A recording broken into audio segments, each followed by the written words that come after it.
A couple nights ago, I got into a rather passionate argument with a very beloved girlfriend of mine.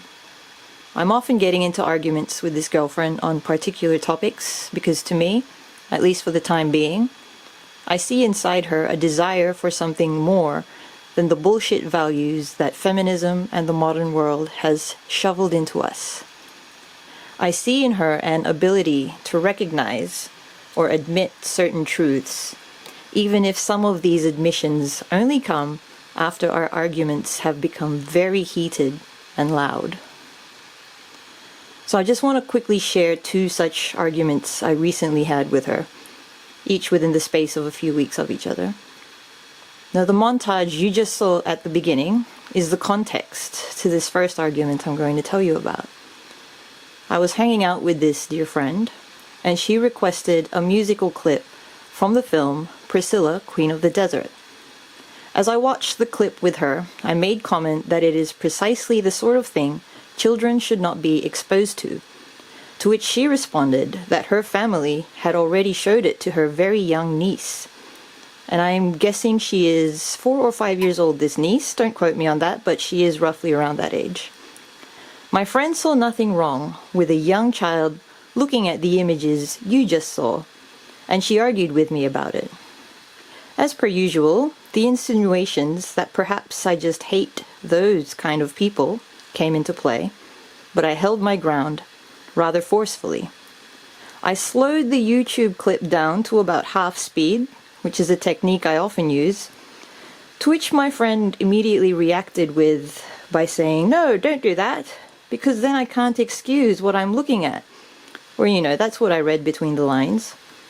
I pointed out that little children do not have a sense of history, let alone a sense of the LGBTQ history and fight for equality.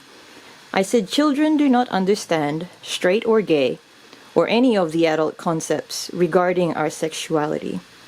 I pointed at the man gyrating his crotch into the screen and said this is what the child sees. This is all she sees and understands. If a man gyrated his crotch into that little girl's face in person, my friend would be horrified and she would be outraged. But somehow, because the screen was between the adult and the child, or because what they were watching is somehow related to empowerment and equality and human rights, that suddenly she didn't see what was right in front of her face.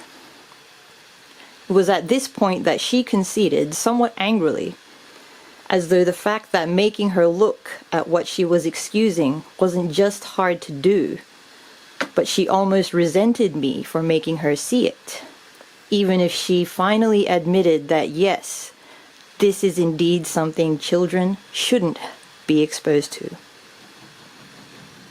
Now, the other argument between us was over, shall we say, the rights for fruits to become vegetables. Once again, this argument became very passionate and very loud. You see, I have a history with this specific arm of the Rainbow Brigade, the right for fruits to be addressed as vegetables, and I do plan to address this at some point in the future and share what happened when the outrage mob and cancel culture came for me.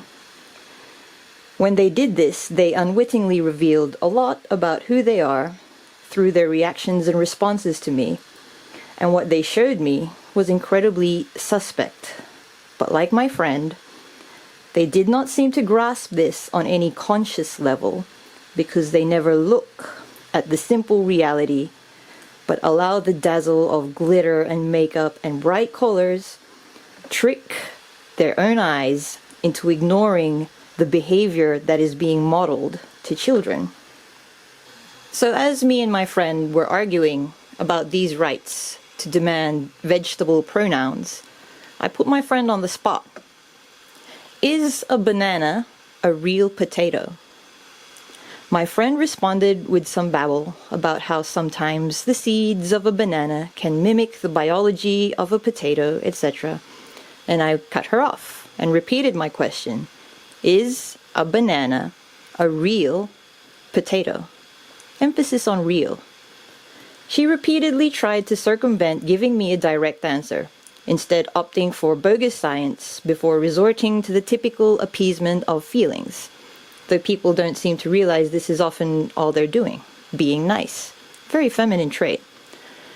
Over and over, I repeated my question, cutting off every attempt to work around answering me directly. Our voices raised higher and higher. I finally yelled, "Give me a straight answer. Do you think a banana is a real potato?" "No," she yelled back. "Are you happy?" Once again, the anger was directed at me for simply making someone be honest about their true thoughts. This is the reason why I end up having these fights with this person, though. As I said at the beginning, she might fight me, kicking and screaming, but if I hold my ground and do not give an inch on the truth, she is forced to face her own cognitive dissonance, and the result is an admission that she deep down knows that some things are just fundamentally either dishonest, degenerated, or even outright dangerous. She is just unable to admit this until made to. The fact that we are able to remain very good friends, though, despite these arguments, speaks to her ability to handle truth, no matter how unpalatable she might find it at the time. She doesn't shirk from it or disown me or run away. She allows me to challenge many of her programmed responses.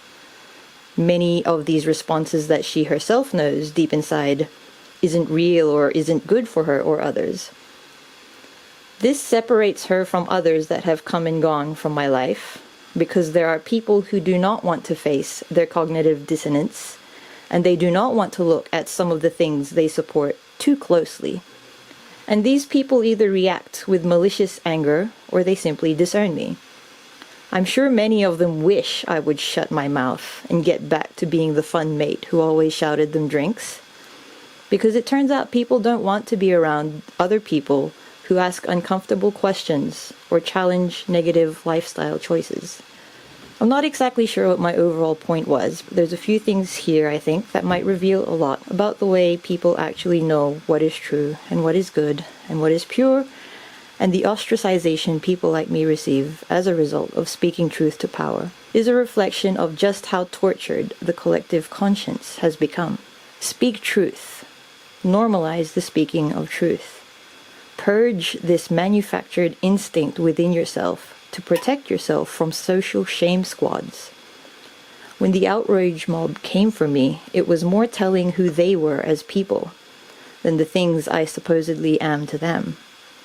If you've ever overturned a rock in the corner of a garden, often you see the bugs and worms suddenly exposed to sunlight, scurrying for cover of darkness.